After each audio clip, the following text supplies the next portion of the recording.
This monument, I was just reading that was moved from Wiesbaden. My dad is 30 years in the Navy, a Navy pilot, and my grandfather as well, a Navy pilot.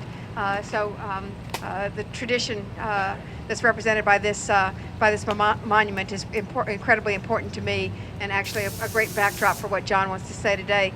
We need to meet our sacred responsibility to the men and women who are serving in Iraq, and all those who have worn the uniform of the United States of America. Here's what I think.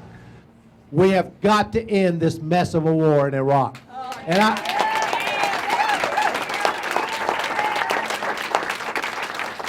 And now Bush and his administration, Bush and his gang are talking about consideration of the draft. I got a better idea than a draft. I'm against the draft, but I got a better idea. How about if we bring our men and women home from Iraq? That's a better idea than instituting a draft. Because we know Bush and his administration have completely worn out the men and women who serve in the military and the equipment in the military, period. There's a reason they're worn down, because they've been deployed and redeployed and redeployed. The reserve and the guard have been asked to do things they were never intended to do. It's just that simple.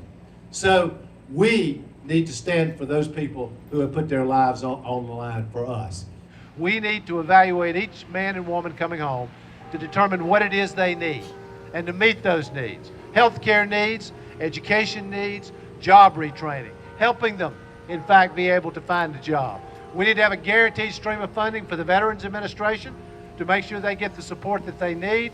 We need to be there for those who have served us. And by the way, we also need to be supporting their families while they're serving in Iraq. If they have children, we need to help those families with child care. We know that there's a huge gap between civilian pay and military pay, and particularly if you're in the reserve or the guard. We got men and women who are leaving here, leaving Iowa, going to put their lives on the line in Iraq, and they have to take a huge cut in pay. That seems to me to be the last thing they need, on top of all the other burdens that they're carrying.